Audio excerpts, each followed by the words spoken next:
everyone, this is the Ironton watercraft trailer. We bought this trailer for an inflatable dinghy, and this is a short video of how we built it. So packages arrived, two packages, one that contains the wheels and the other one the main frame of the trailer.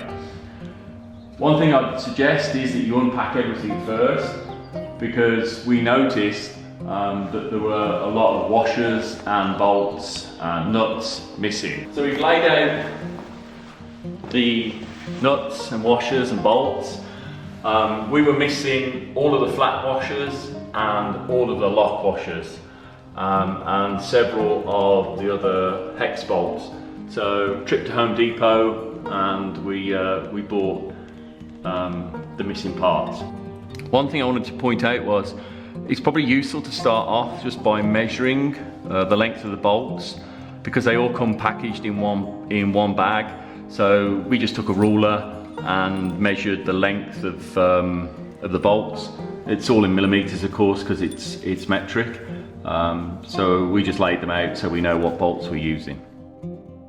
Start off by connecting up the two connecting plates to the main tow arm, and then that will connect the two cross members. Using an M10 by 95, a nylon nut and a lock washer.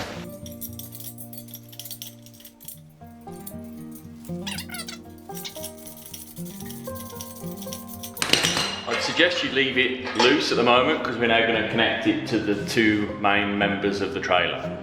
Okay, so now we're going to connect the two main arms of the trailer to the tow arm. Place the main frame onto these blocks of wood just to give me some support when I'm sliding these in, because they are quite heavy. Just make sure as well that you've got them pointed in the right direction. So these need to be down. So I'm just going to slide these in. I left these loose, and I'm going to leave them loose until all the bolts are in position. Flat washer on the top and spring washer on the bottom.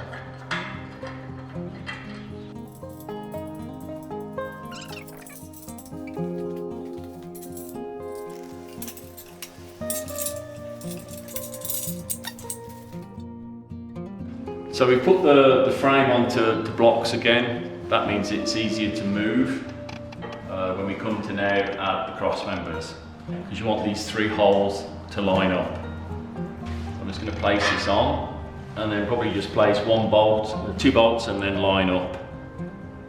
I won't tighten anything until everything's in position. So we're going to attach the cross members to the frame using the M10 by 95 bolt, and with that we're going to put a flat washer, put that through the frame, and then attach a lock washer and the nylon nut.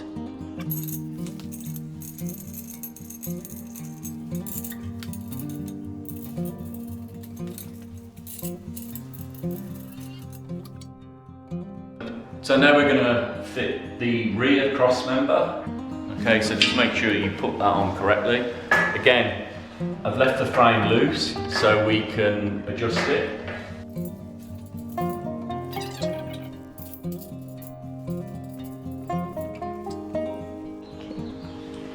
So I'm using two sockets to tighten up the nuts and bolts.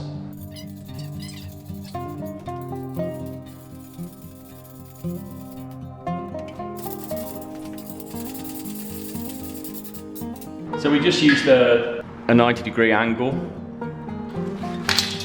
and then once we tightened up the two main bolts here, I'm just going around and tightening all the other bolts. Okay, so with the frame assembled, we now need to turn it over so that we can fit the springs and the wheel assemblies.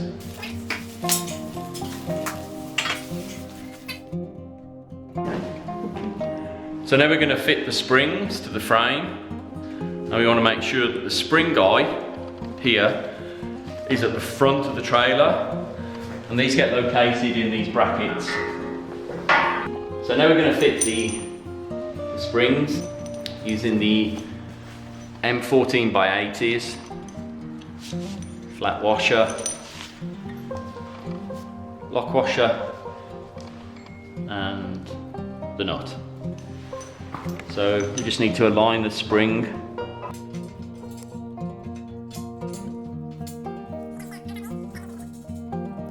Same again with the M14, flat washer, lock washer, and nut. Wrenches to tighten the bolts. So we're just tightening up the back bolt on the spring. When you do this, be really careful because you can actually over tighten it and pull the clamp together. So you want the spring to be able to move slightly, so don't over tighten.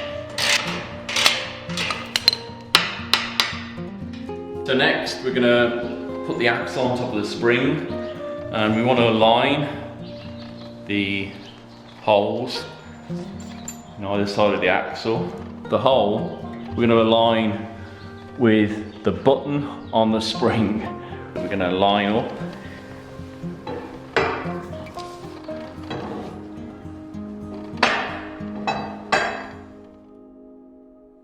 So we're going to attach the axle to the spring using the U-bolt. There's 2 U-bolts that come with the trailer. We want to use the smaller one. So those go over the axle, either side of the spring, and we're going to attach it using the plate.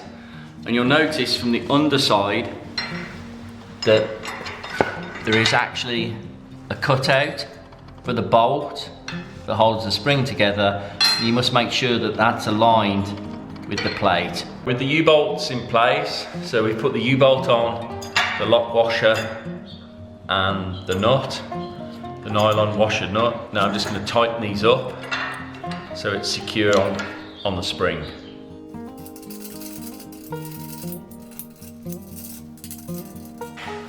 So those are secure. So next we're going to attach the wheels to the frame. We're going to remove the dust cap. And inside is the bearing that packed with grease. Just ease that out. Make sure you put it somewhere that's clean, where there's no dust, because you don't want dust or grit to go into the bearing. So now we're going to line up the wheel with the axle. So the axle comes with the castle nut, which you're going to unscrew, and the washer. We're going to put those aside. Move the block of wood so that we can get the tyre on.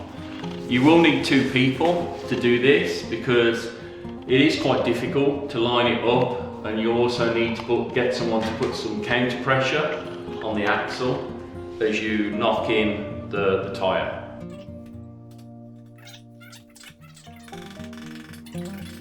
So with the wheel on, we're now going to put the bearing back in and push it in. What we suggest is you use a larger socket that can fit over the bearing, and we're going to hammer that in with a rubber mallet. You will need somebody that side to hold the bearing. So once it's in, you will see the thread for the castle nut exposed. With the wheel in place, we're going to replace the washer and then the castle nut.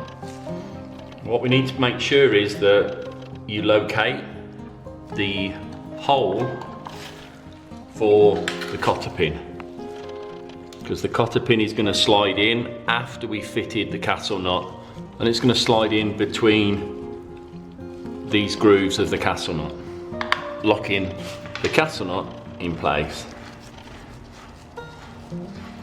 So I'm going to hand tighten it first, and then we're going to tighten using a spanner. We're going to make sure that we tighten it so that it locates the cotter pin. That locates, and you may need to tighten it so that the cotter pin actually goes through and locates on the opposite side. So with the castle nut on, the cotter pin goes through the spindle, and then you just use a pair of point nose pliers just to bend the cotter pin back in place. Once that's in place, you can then place the dust cap over the wheel and just hammer that into place with a rubber mallet. So the wheels are on, and now we're going to turn over the trailer and finish the assembly of the upper parts.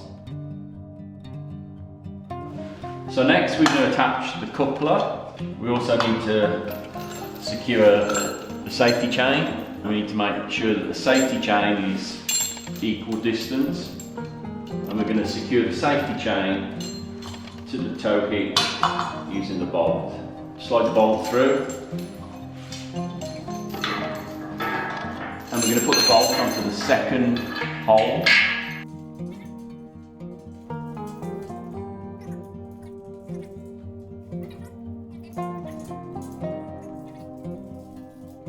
We noticed that it's really difficult to position the chain pointing with the link at the front, so we're going to position it at the back, and there's still plenty of chain to make the connection to the towed vehicle. And now I'm just going to tighten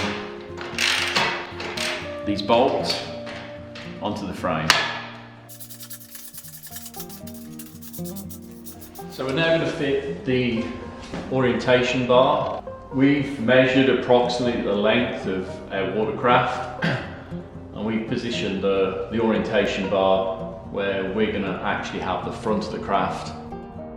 So to attach the orientation bar, we're using the U-bolts and the lock washer and so there's no bottom bracket, so the U-bolts sit underneath the main tow arm and come up through and secure with the lock washer and then the bolt.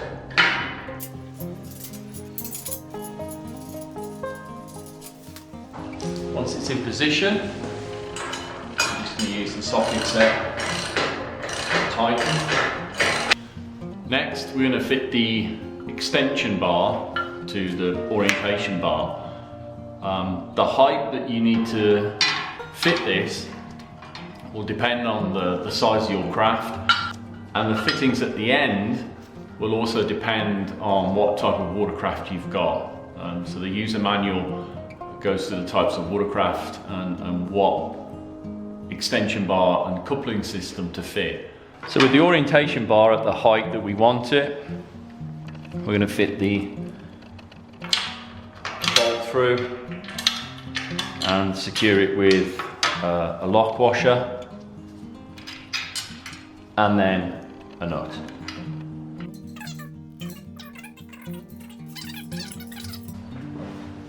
So next we're going to fit the bow stop to the upper orientation bar.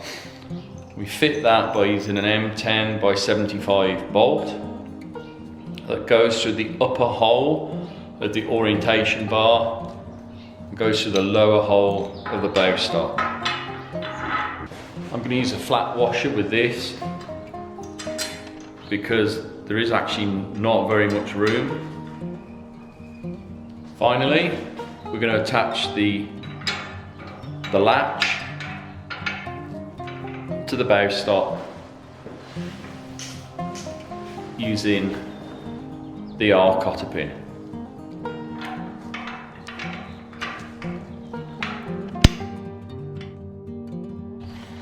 Okay, so next you want to attach the fenders to the frame. So I've placed the bolt here and tightened it so that I could put some leverage onto the front of the fender to actually line the bolt hole up. So as you can see now, with a bit of brute force, I managed to line up the hole.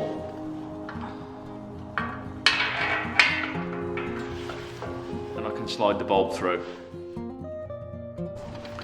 Next, we're going to fit the bench supports. You need to calculate where the bench supports will sit on the trailer. User manual recommends that you fit the supports to support the keel of the boat. So I'm just now going to add the brackets for the bench support, and I'm going to be using the M10 by 25 flat washer, lock washer and nut. Again, you want to be able to adjust the height and calculate the height of where the frame's going to go. And then I'm going to repeat that at the front, on the right side and at the back with the two bench supports. The rear support fits exactly the same as the front. With the bench supports in place, we're then going to position the cross members in line with the bench supports. So we're going to attach the bench supports using the M10 bolts, and they're M10 by 30 with the flat washer and the lock washer.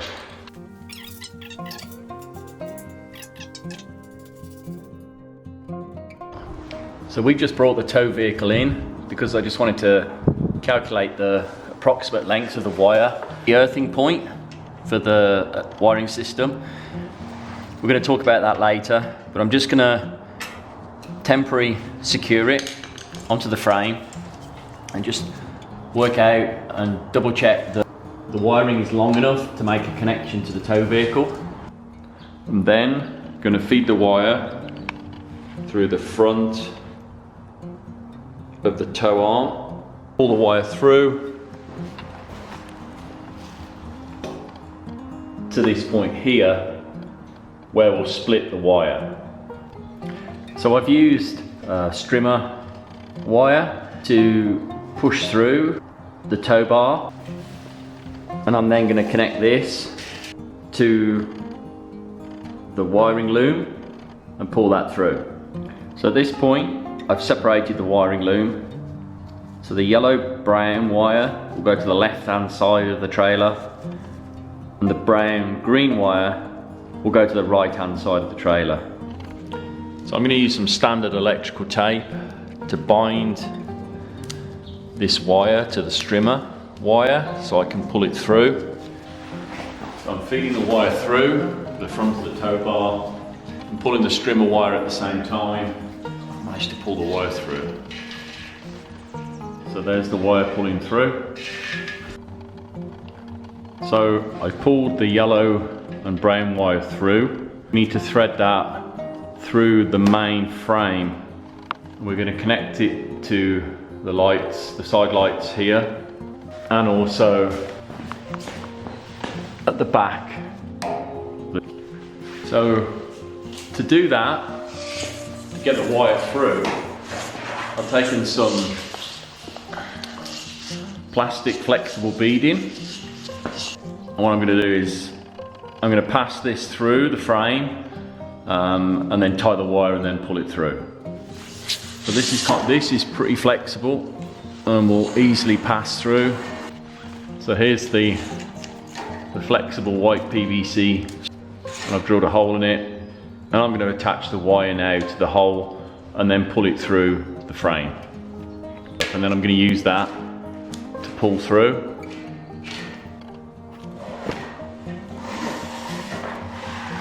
So there, the wire has come through. As you're pulling the wire through, remember that you'll need to make a connection at this point for the side light. So just pull some of that wire through and leave it loose so that you can easily make the connection before you secure the side light to the frame. The issue that we have with the trailer is because it's covered in, it's like white powder coating, there's no suitable grounding point for any of the electrics. So we need to remove some of this coating at all of the grounding points on the frame. So I'm just going to use a small multi-tool just to take off the powder coating.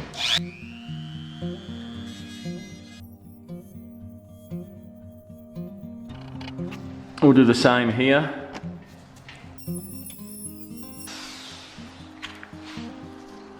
Should be fine to make a connection against the frame. See, I've just separated the brown wire and the yellow wire, and now I can use the connector to connect the brown wire from the main loom to the side light.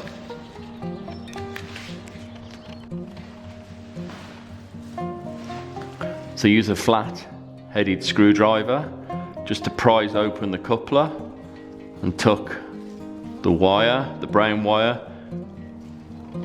into the coupler. Keep the metal connector well out the way. You're going to clip that over and connect the wires together. Next, I'm just going to slide the brown wire into the coupler. I just seal it off with a bit of insulating tape, and I just crimp the end just to seal the bare wire, and then I'm just going to slide that through into position, and then using a pair of flathead pliers we're going to pull this down and make the connection tight. So we're connecting the brown wire to the brown wire of the loom. So I've pulled the wire through, the main loom is now through into the main frame, and so I'm just going to connect the earthing point to the frame and the light, the side light, to the frame itself. I'm just tightening the side light onto the frame. I've connected the earth wire or the grounding point to the frame, and now I'm just going to tighten up on these with these self-tapping screws. With the self-tapping screws in place, I'll just replace the lens cover. So like we did on the left hand side of the trailer, splitting the wires.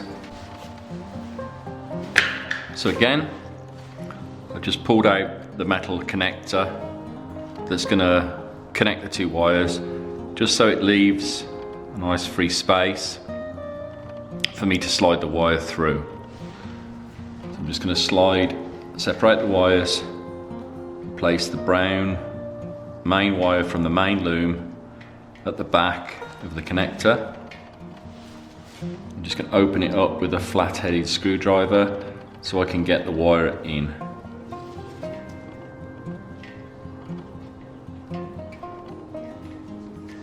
And once it's in place, I can just push the wire through so it sits at the back of the connector. Just use a flat-headed screwdriver just to push that wire through so it sits nicely then at the back of the connector. I've just sealed off the wire using a bit of electrical tape. So I've crimped and just sealed that wire. I'm just going to slide that through, and then using pliers I'm just going to push the connector down to make that connection, to hold the two wires in place, and then clip over so it's secure. I just wrap some insulating tape just to keep those two wires together. Next we're going to fit the rear stop light. Again, I've just put some tape to hold the wires in place, and we're going to slide the bolts through. So I've stripped back the wires from the main loom, the yellow wire and the brown wire, and we're going to connect those to the stop or indicator light, yellow to yellow, brown to brown, just using the traditional twist connectors.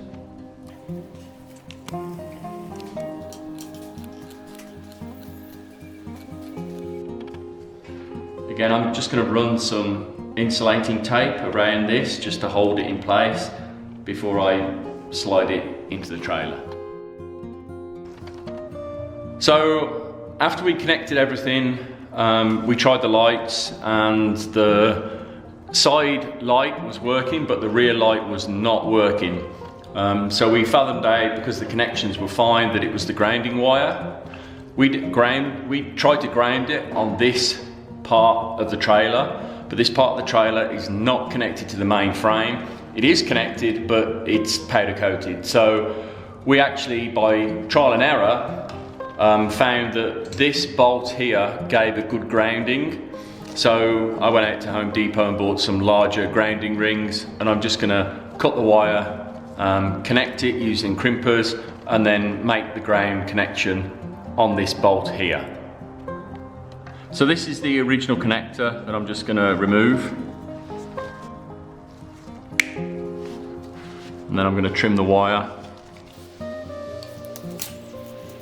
Because this is a fairly large connector, I'm just going to double the wire over and then slide that in. Then use the crimping tool to tighten onto the wire.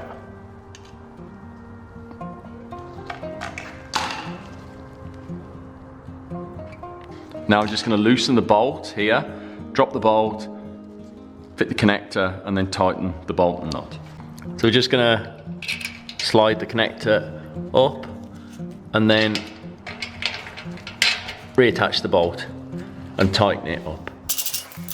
So now that we've made the connection to this spot, to the bolt here, the lights are on, and we'll just test the brakes and the indicator.